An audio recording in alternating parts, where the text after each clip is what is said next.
So it's 2023. It is a time where we're all exhausted. We've persisted. We're still dealing with peri-pandemic times, and things are going to get worse because of the climate crisis. So it's a great time to really step back and reflect. Hi, I'm Zoe. Hi, I'm Erica. Hey, Erica. This is our podcast. Well, what do we do on the podcast? We talk to wellness experts. Well, what do we talk about? Wellness stuff. And why are we doing this? Because we want to have an inclusive conversation about things that you can actually use and apply to your life. Right. We don't think that wellness should feel preachy. We think it should feel like everybody can participate. That's right. So if you like what you hear, tell a friend. Give us 5 stars. They're all free. All of the above. All of the above. And think of us as your navigators on the bumpy highway to well. Hey guys, thanks for tuning in to another episode. Today we are talking about stress, which I know it's like something that some people experience, and I really, it's so sad. I've never really had that experience in my life of having stress. Ha ha ha ha. No, we've all had stress. We all experience it on a regular basis. And Dr. Elissa Epel is here with some actual tactical tips for how to address it. She is the author of the new book, The Stress Prescription, 7 Days to More Joy and Ease. And she is a leading expert in the field of stress and biological aging, which go hand in hand, as you may or may not assume. And she's really terrific because she actually has some real tactical strategies here. It's not just kind of broad sweeping recommendations that don't really feel like you can apply anything to your life. And over here at Highway to Well, we really do like it when people actually give us proper tools and guidance and not just, broad sweeping kind of judgy gestures that don't actually do anything and don't actually work. So anyway, please enjoy Dr. Elissa Epel, and thanks again for listening. Hey, co-founders of Earth and Star here. Real quick. What if we told you that your morning cup of coffee could deliver powerful immune support, keep dementia at bay, and help you sleep like a baby? Or that you could improve your gut health and reduce inflammation with a delicious daily gummy? You'd probably say we're full of shiitake. Well, it can. And as it turns out, all of these powerful health benefits are hiding right under our feet, literally, in the form of functional mushrooms, sometimes referred to as adaptogens. Adaptogens. They are fancy plants and fungi chock full of science-backed benefits to help your body restore, defend, and perform every single day. Earth and Star is our line of super premium adaptogen-infused goodies. Goodies. What do we got? We've got organic ground coffee in dark roast, hazelnut, even decaf for people like me. And they're all boosted with a powerful dose of adaptogen extracts to give you the most delicious morning brew with zero crash, zero jitters, zero for real. Talk to me. I like it. But is it actual coffee or that weird muddy tasting coffee replacement that you have to mix and froth and then convince yourself it tastes good? Tastes good and not like mud, you mean? No, because it's actual coffee. We just added in the extracts. So you get extracts for powerful focus, sustained energy, no anxiety, no big whoop. And if that's not your thing, we've also got dark chocolate bars. I mean, come on, they're organic, 72% cacao with delicious flavors like mint, orange, sea salt, and all with no weird crap or additives. Most likely you have a daily chocolate habit anyway, so why not make it super delicious and functional while you're at it? And what's that? You still need an easier way to make this adaptogen habit stick? I see what you did there. I see where you're going. Done. I know. Here's what I did. We've got gummies too. Get it? They stick. Nice. And we managed to pack a therapeutic dose into just 2 little vegan gummies. Two, not 4 or 6, because come on, people, no grown-ass adult needs 6 gummies a day. But if you do, no judgments. No judgments. And no, Earth and Star products do not taste like mushrooms. We will legit give you your money back if you taste even the slightest hint of shroominess. Our products are just like the ones you are already consuming regularly. Real coffee, real chocolate, etc. They are just boosted with functionality to help you adapt every day. Adapt every day with all the stuff that comes our way. Oh my God, I just did a rhyme. That was good. That's pretty good. So check us out at earthandstar.com or follow us at Earth and Star Co. And if you want 15% off, you can use the code HTW on your first order.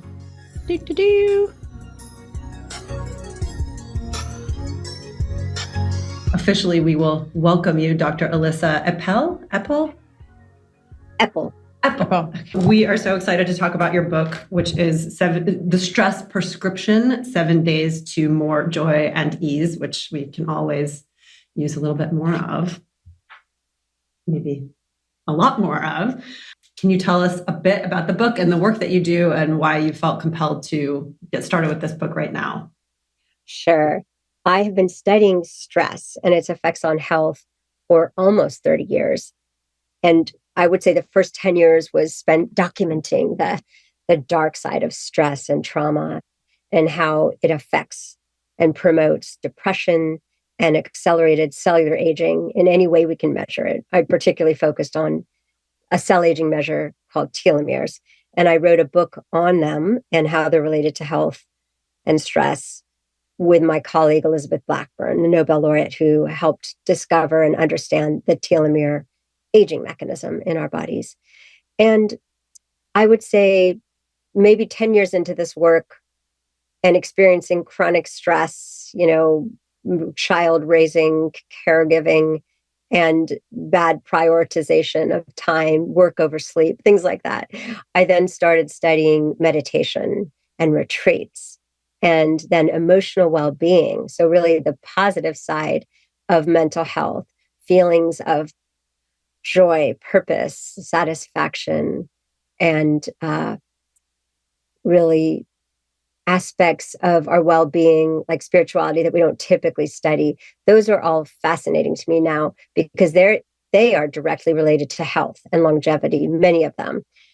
So along the way in this process, I have become very interested in, of course, interventions. Yoga, meditation, exercise, those are gold. And we know how those help us.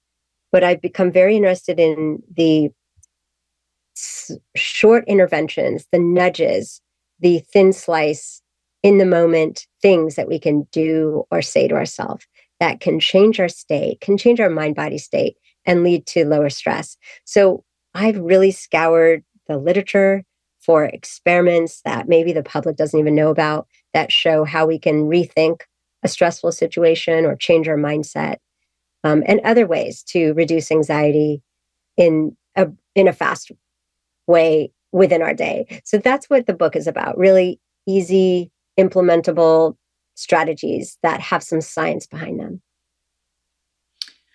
Yeah, it's interesting. I mean, stress is like, oh God, who knew we could talk about stress this much? I mean, it's been like, we're on the heel. It's just turned 2023, right? We're out of the pandemic, sort of. We're done, kind of. Maybe jinx it. But yeah, it's been such a topic, and even before the pandemic, and it's always been framed in, such a negative light, which seems very natural and obvious, right? Like stress causes X, Y, and Z, and all of these things happen if you stress out, and these are all the causes of stress, and here's how you can change it. But you talk about how stress is good for you as well.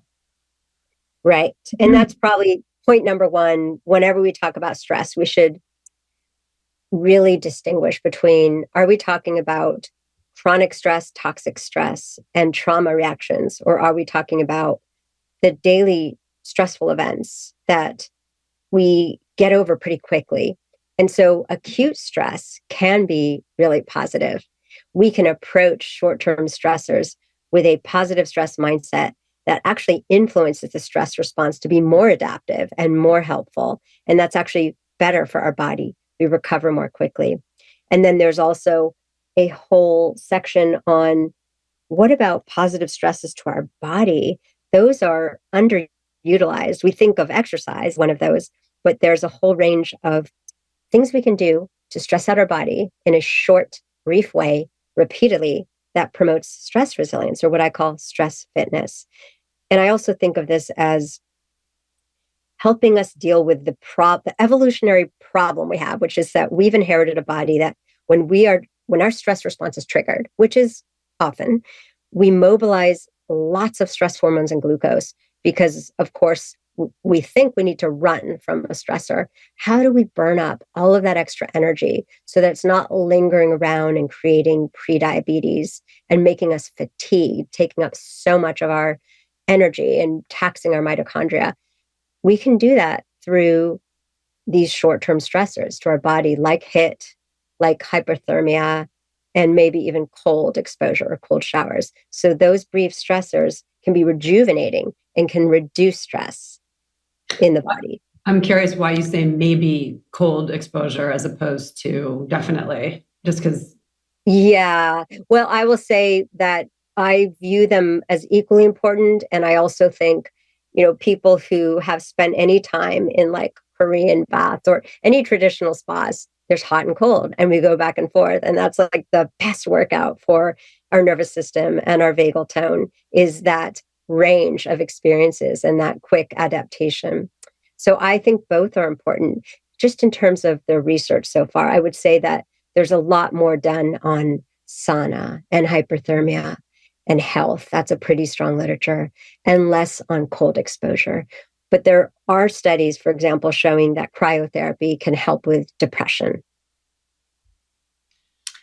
Yeah, I tried that once. The cryo. I don't know. I felt it was not my cup of tea. Although I like the extreme hot and cold for sure. I like alternating. I like the cryo experience only because it's brief. I mean, that's the only way that I can really find my, resilience to get through it, is like watching that clock tick down and knowing that it's like 90 seconds away. But otherwise, I mean, hate being cold always, always, always. But that's so what are your go-to ways of, let's say, reducing stress in the moment?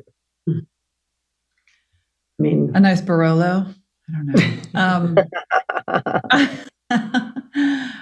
I mean, I feel like honestly, and it's a question that I was going to ask later, but we can talk about it now and maybe, kind of use some more examples of what you've written. But I like that that the angle here has more to do with what's happening in the moment than, kind of the overarching, like longer game. Yoga is great, but you're in a yoga class for 60 minutes. And I don't understand. I don't know. You can make the argument that yoga class for 60 minutes on Tuesday morning is definitely going to help your, managing your stress on Thursday afternoon.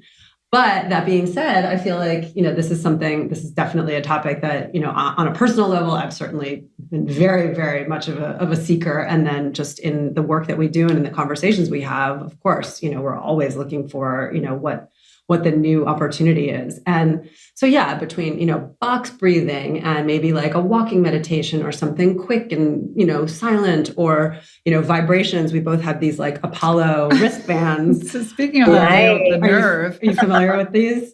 Oh, I've been told many times I should buy one. What do you think? They're great. I have to say, it is like they say it, I think, in a way that everyone best understands, as a hug for your nervous system, which it feels. I actually put it on my kid last night when he was nauseous and throwing up, but I don't think it works. Kind of like having a cat purring on you at all times when you're wearing it, which some people find relaxing. Other people get triggered by cats. I'm not into a cat. But I guess for me, my question is like, I don't know that those things really actually help. And so what do you do when you're in that situation? And again, we can come back to that because I know that there's a long list of things. Well, let's get into it, because we're in it. We're in it now. I think it helps me. I think but I think it's interesting because you started to touch on earlier, just sort of the kind of the self-talk and the maybe less physical things that you can do to relieve stress. And maybe just how you're framing things in the moment, in your mind.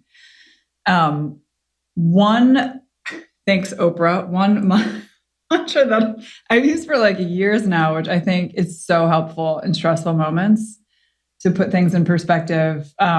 This is my sort of like trick to snap out of a downward spiral sometimes, is just, how much does this matter in 5 minutes? How much does it matter in 5 months? And how much does it matter in 5 years? And that really I don't know if these are the types of things that maybe you're about to touch on, but that is one sort of mental cue for me that typically works. And pretty immediately puts puts things in perspective that, maybe I'm overreacting, maybe I'm not taking a longer view. I find that one pretty helpful. But I'm wondering if you have any others like that or any other techniques that help. Well, that's one of my favorites. I love perspective taking. I think it's one of the more powerful things we can do, especially when people internalize the long view. And then they have this robustness that the little things don't stress them out as much. That happens with age. A lot of older people, not everyone, but on average, they have this amazing ability to not sweat the small things and to have this long view because they've seen so much and endured so much and have seen even society get over existential crisis. They show tremendous resilience, and all of the data shows that, both with depression and anxiety, pandemic stress, and even just a recent stress survey.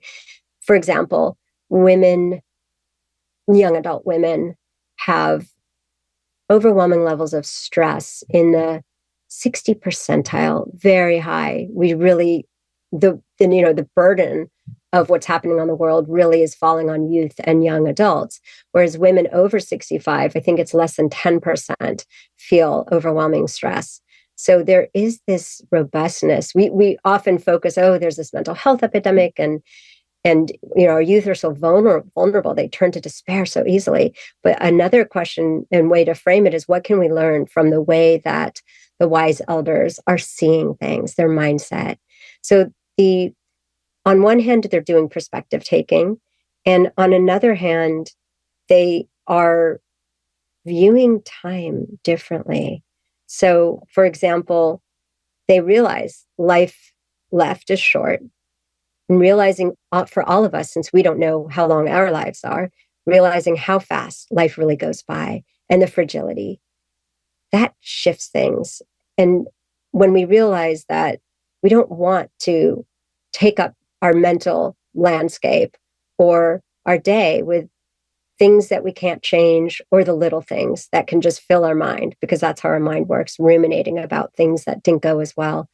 So that is something called spiritual urgency, when we feel that life is precious and we need to live today how we want to. We need to ask, it's a reflection, stepping back and really seeing what's most important to me.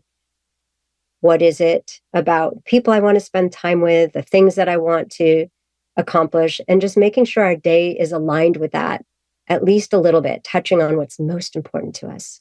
Yeah, that's interesting. It is spiritual urgency. That's a good one. And nothing puts things in perspective faster than, or sort of presents mortality or own death, like faster than the death of a loved one or having children, right? This is a slight left turn, but it's kind of interesting and somewhat related. And I found it fascinating. I feel like we were talking to, what's that therapist's name? The relationship therapist. Anyway, a friend who, a couple that I know of, one of the partners stepped out of the marriage, and it was after the death of a parent. And it was just this sort of really went for it. It was just pretty aggressive behavior. And, the aftermath in therapy it was sort of discovered, or maybe a finger was pointed towards that death of the parent, and sort of putting this person's life in perspective and sort of acting out in these ways like, oh shit, like this is not going to last long. Like, what am I doing? Like stuck in this relationship. Like, why am I not experiencing all the things and all the people? And it was kind of a crazy connection to make for me, but it made sense the more it sort of was, unfolded. I don't know. That's a great example.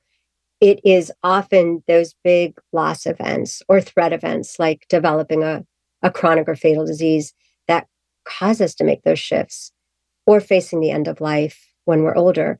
But why wait? How can we grasp those insights now and use that wisdom, rather than just going on autopilot every day and making it such a grind, right? Just the high daily stress just to get by and use our time well and achieve everything on our list. That just fills up everything. So it's 2023. It is a time where we're all exhausted. We've persisted. We're still dealing with peri-pandemic times, and things are going to get worse because of the climate crisis. So it's a great time to really step back and reflect.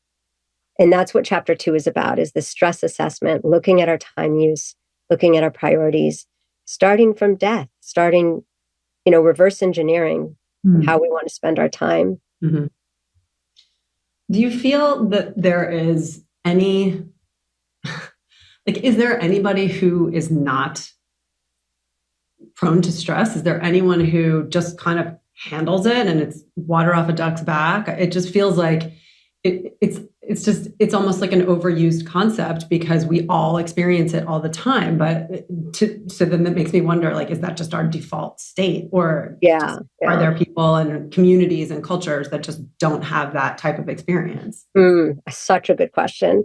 Okay, so I always start from data, and then I'll tell you what I really think. The data shows we are becoming more stressed. We have more stressful daily events in our lives. We react to them more. We're more reactive than we were 10 or 20 years ago. This is gorgeous daily diary data from my colleague Dave Almeida. So we know that times are getting more stressful, and we can point to some things, trends that, how technology has isolated us and separated us and bombarded us with information that hasn't been good for our emotional well-being. And then there's this idea of, as you said, looking for what we call the off diagonals, the rare examples of who's not stressed. 46% of Americans feel extremely stressed or overwhelmed by stress. So yes, the majority of us are way off the scale. And then you look at women and targeted groups, people of color, and the stress levels are way higher. And that, that has to do with everything: structural racism, discrimination, social roles, like women who have young children, and then soon they're taking care of parents. I mean, this is just a stage of life that is the most stressful. Things get better. Happiness goes up, stress goes down with the older years, with a kind of over 60. Not that we should wait. You're once your parents are dead and your kids are grown. I mean, let's just call it what it is. And you're finally. Yeah. Right. So let's not go with that default. Let's work to live better with it all. So people who are not really stressed, not many in our culture. There are people who aren't aware of stress. The best way to figure out, especially for men, do I have a lot of stress? Do I need to reflect and make some changes? Is to ask people around them, ask their partner, ask their colleagues, because we can often see it in other people easily when they can't see it. There are truly people who are more stress resilient. It's partly temperament, partly life experience, and resources. I mean, let's face it, privilege comes with so many more resources to deal with stress: money, social support, being able to change things that aren't easily changeable with resources. There are societies like Okinawa and those blue zones. And when you look at the culture in those blue zones, it's pretty idyllic. There are low stress levels, and the social fabric is crazily cohesive. Everyone knows each other. They're walking everywhere. They're active. They're eating this healthy diet, but socially, they're not living this high-paced lifestyle with screens. It's just the opposite. Yeah, my because I tout this every time. Don't get me started on the blue zone. My dad's from a blue zone. What are there, 8? He is from Greece, and they all of the Greek relatives live in New Jersey together, and they live within 5 miles of each other. They all live forever. They go to Greece every summer, and they go to New Jersey. But it's funny because all they do all day is drive to each other's houses and hang out and talk, and then go pick someone else up and then drive that person to the other house. That's it every day. That's all they do. That's it. And, and that's important, right? They're taking care of people. Yeah. You don't leave the house. I mean, they're very Americanized, obviously, but they, you really don't even leave the house until you're getting married. It's very multi-generational, right? And I think that is obvious. That's a very obvious connection for me to see firsthand, that connection to longevity. And the other one is social media, right? I mean, they're just not They're like, what a waste of time. Yeah. So not connected to it. Well, I love that you said nothing helps. We're just all high stress. I just love that. Like, let's challenge that. And, think about like what everyone, there are different types of stress. And so just sorting things into, okay, this is a situation I can't control. This I can. And this is like the gray area. Some of it I can, some of it I can't. Just taking inventory is really important because you don't want to waste your stress response and your problem solving on the big things that we can't change. You really want to focus on what about this can I change? So thinking about the situations is one part of the stress inventory. And another is thinking about, well, when do you feel most stressed out? And what is it that stresses you out? Because there are different strategies for different types of stress. So if you're stressed about stress, like you hate feeling stressed, there are practices for that. Or if you are suffering from, and this is very common, from feeling self-critical, having that inner critic kind of ruin your day and, tell you things that stick with you and keep the chronic stress response going. That's very common. So self-compassion strategies are incredibly important there. And there's imposterism, and lots of people have that. The most high achieving people still have that. Oh yeah, I'm a total failure. I don't know if you know that. That's our club. Achieved nothing. So in light of that, I mean, and I don't know, maybe it's a separate question, but you tell me, what is the difference between stress and anxiety, or what is the relationship between stress and anxiety, and can one exist without the other? And how do we parse these things? Mm-hmm. Okay. So stress is technically about stressors like situations or things or exposures that stress us out. So it could be caregiving, work stress, arguments, financial stress, like anything that is external to us in our mind.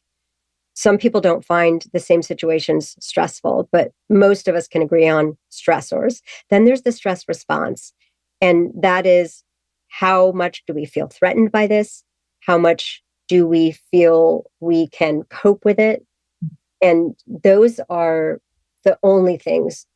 Often those are the things that we control, is our response, and not working to not overreact to stressors, to things that happen that we don't want or that surprise us, or traumatic events. So addressing our reaction to stress is part of chapter 3, this kind of stress mindset.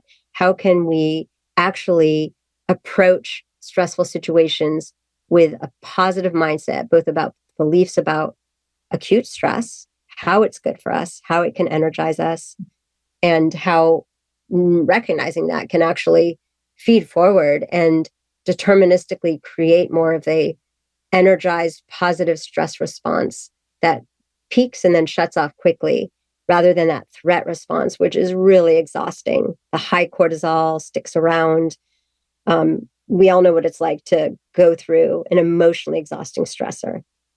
So there are stress shield statements or empowering statements that we need one, we need two, we need to carry them around and use them. And you probably use them naturally and you don't notice them. You mentioned this too will pass. Is this really going to affect me in a year? So those distancing things are good. Those tend to help even more afterward, after something bad has happened, to help us loosen up our grip on thinking about it and still carrying the feelings of it. Some of it just sounds like completely suspending. Like, I was just having a conversation with my husband about this, which was the context was, strategy around sort of poorly behaved kids, or like, when they freak out or do something crazy that is like super stressful, and you're in this situation where you're like about to lose it on them or whoever. He's just like recently adopted this non-reactive kind of stoic approach that is, I find, totally infuriating and passive. And because ultimately, if we're all together, it puts it by default, then I have to do something, which is not cool. But I get I kind of go back and forth. I'm like, I don't know how much this is working for you or us collectively, but I'm pretty sure at the end of the situation or the stressor, you feel better than I do. Mm-hmm. And so in my mind, I'm like, okay, it seems like I'm not actually parenting if I'm not reacting. I'm not responding to the, whether it's some kind of correction that needs to happen or whatever. But I don't know. It's very confusing. In some ways, it feels passive and it feels like just sort of like you have to forcefully like lie to yourself about a situation in order to maintain this sort of calm, non-reactive state. And that really, I find just completely confusing. I don't understand how people do it. They do it. They trick their brains. They do it. They tell themselves whatever they need to tell themselves. But I have a lot of trouble sort of, with the stoicism, with the just not reacting, being like, okay, I can't control the situation, but I can control my reaction. Mm-hmm. My reaction is going to be calm. I mean, easier said than done, right? Like, what do you do? Right. Well, I love your example because it is dyadic. It is a partner. It is a family system. And so if he's going to withdraw, it does leave more burden on you to be frontline coping, right? So maybe sometimes he can be addressing it and being the one who's helping with emotion regulation for your child. And so you can practice observing, watching, and not having catastrophic thoughts about his coping with it. So there's definitely a family system there where you might trade roles sometimes if he's willing to. But I would say that no one is really this idea of not reacting is kind of false. Like we have the automatic reaction, and some of us are wired to have a huge automatic reaction, and we can't control that. It's what happens next, what we're saying to ourselves. So when you were saying, I can't help feeling this way, I would ask, can you identify some of the thoughts behind it? Do you feel like if you don't, act immediately or do this or that, terrible things will happen, et cetera? And sometimes they will. I mean, it depends on the kid and their temperament and how impulsive and risky they are. So like there's no one answer for the kid trauma. The kid tantrum or the kid upset. It really is dependent on the kid. But in general, think of yourself as someone who can help hold the emotions of the child while being a calm presence, someone who's listening, someone who's asking them reflective questions, and not adding to the statements of do this or that, or, this is wrong. So it's really becoming a receptacle, an interactive receptacle. And one way to think about that is this doesn't always work for kids. This more works for when we're caring about adults who are not taking care of themselves or, having addiction. But the idea of loving detachment, of I'm here for you, I'm present and I'm listening, but you're not taking on the idea that I can solve everything. I control the outcomes here. I can make you behave a different way. It's good advice for all of us. I know. It is bigs and littles for sure. Yeah. All right. Well, I'm going to tell him that you said the word withdraw, not me. Well, wait, on that subject, I know we don't have a ton of time left, but something that we've both had have previous experience with or fascination with is, speaking of children, this idea, and I know you've done some of these studies specifically, but how stress gets passed to the fetus. Yeah. I love this subject. We in a different world, a different time, spent a lot of time on the subject and loved that book. I think it's called Prenatal Prescription. Mm-hmm. But anyway, yeah, I'm so fascinated to hear what your studies revealed on this. Well, I'm happy to hear you want to hear about them, because I think on one hand, they're really scary and threatening for moms to hear about, and people who are still going to get pregnant, right? It's like, Oh my goodness, so much responsibility on me.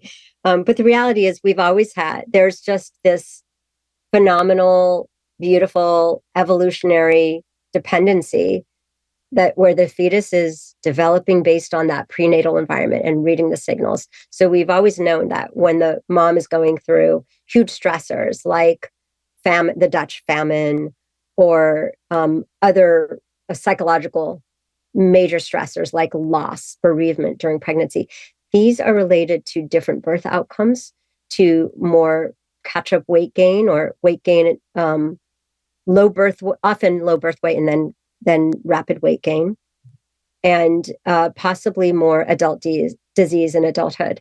We've been studying this in terms of looking at the telomeres and the epigenetic clocks in the baby. So these are just ways in looking at the baby's blood and saying, does it look like they have a more accelerated cellular aging profile? And our studies and others have found that pregnancy stress is indeed related to worse outcomes in the baby in terms of their cell aging, their telomere length. We don't know if it's exactly causal. We're basically looking at families and intergenerational transmission. A lot is transmitted, environment and genetics, but it does look like pregnancy stress is so important for both the mom's health and the baby's health. And so in our last study, and I'm going to focus on this because it's the most helpful, we used a mindful eating and a mindful stress reduction training for women during their second trimester of their pregnancy. And in that study, like no brainer, but the moms at the end of 8 weeks had much less stress and depression. I mean, that's what we expected. They were getting a lot of support from each other and from the teacher and the skills. But then we followed them. My colleague, Nikki Bush, followed the moms for 8 years. And we just published the paper showing that the moms who learned some of these mindful stress management strategies during pregnancy had lower depression almost every year for 8 years, even during the pandemic. Everyone peaked a little bit in depression, but they still looked more resilient. And the babies had more resilient temperaments. Their nervous systems didn't respond to the stranger separation paradigm, which is like a little baby stressor, lab stressor that researchers use. They responded in a more healthy way. So I guess the bottom line is, yes, pregnancy stress is really important. We absolutely need to think about making structural changes, both in the family and in society, to protect pregnant women from the big things, from food insecurity, from violence, interpersonal violence, but just greater emotional support, period, for all pregnant women is so critical. So the mindfulness class it worked, but so would other things, maybe a prenatal yoga class where there's a group experience. But I do think that was an example of skills that you learn about how the mind works and how to view thoughts that was sticky, that stuck with them or some of them for the long run. Yeah, it's so interesting. And it shouldn't be any surprise, right? Obviously, the fetus is going to sort of be imprinted by whatever is going on with their house.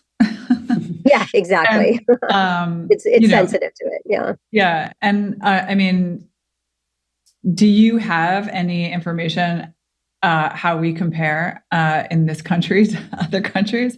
I was just thinking about how pregnant women are treated in first world countries, but in Europe, I feel like they have a much better experience all around and feel more supported all around than no question. Oh yeah. My goodness, we're just one of the worst. I think it's the Netherlands. They have like a 1 year postpartum break, and it's just so wise. It makes so much sense.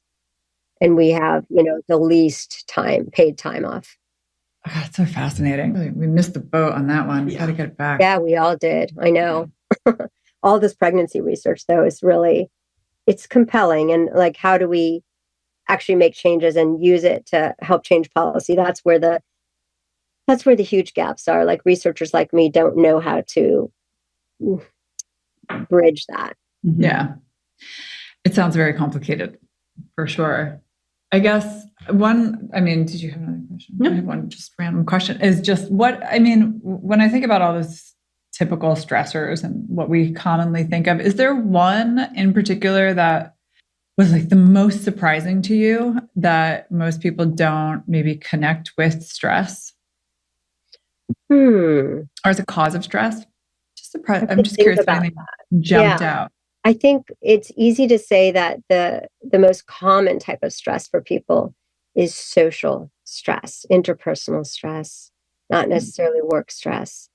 And when we look at what predicts depression, it is, my colleague George Slavich has shown this in many studies. It's interpersonal rejection. Rejection is so painful. And when we look at predictors of depression, it predicts depression 8-fold more than other types of stressors. So it's like loss when, if you broke up, if someone broke up with you versus you breaking up with someone else, if you're the one who was broken up with or divorced, that leads to that greater risk, that 8-fold risk of depression. So these are, we are social beings. And when we feel rejected from a person or a group, that feels like a threat to our survival because of the way our brain works. It really views social support as critical to our survival. Oh, that's surprising. I didn't think that would be the number one, but it makes sense. Yeah. Get kicked out of the tribe. You're dead. Yeah. That's a quicker way of saying what I just said. But it's, it's the most relevant for depression. But in terms of, how other types of stressors compare, I feel like, the book is really focused on daily stress. How can we bring down our elevated vigilant nervous system levels and our elevated feelings of stress in a daily basis? Because that's what turns into chronic stress. And that is manageable. We can actually make small shifts in our daily stress. And so that is a focus that we can all do now. So I'm excited about that. I think the field is moving toward these smaller, shorter practices. One thing we all, I want to say we all have in common, but when we do these daily diary days and we say, well, what's the most common stressor? It really is how we set up our day. It's rushing. It's being late. It's having too much to do and not getting the list done. And that's on us. That's what we all do together and we think it's cool and acceptable, but it's pretty much a lower quality life. Mm-hmm. Yeah. There's no badge of honor. Set yourself up for disappointment and self-loathing with the more that you add to your plate, and then the more that you actually achieve. That's right. And then there's no spaciousness. There's no breaks to actually even see that we're stuck in this kind of autopilot lifestyle. Yeah. All right. Well, we know you have to wrap up, and this has been a really great kind of primer on all of this. And obviously the book really does, we've talked about a lot of themes here, and I know that the book really does focus on kind of really distilling it down so that we're talking about tactics that are employable, that will actually help you reach results within a very short period of time. So we will encourage everybody to check out the Stress Prescription. Thank you so much. And let me know how it goes with child behavior issues. Those are like completely, we all know what that's like, and we all need more strategies and support. So yeah. Yeah, for sure. I'll send you a video memo and you can judge. Well, thank you so much. I feel less stressed already. I feel like I've got my little toolkit here. Awesome. You two can be breathing partners or choose one strategy in the book to do together. Yeah, we do trust falls all the time. Oh, lovely. Accepted. Thank you so much. Thank you so much, guys. Have a great day. Okay, you too. Bye. Thanks so much for listening. If you like what you heard, please go to Apple Podcasts and give us a review. Give us a couple of stars. Give us 5 whole stars. They don't cost you anything.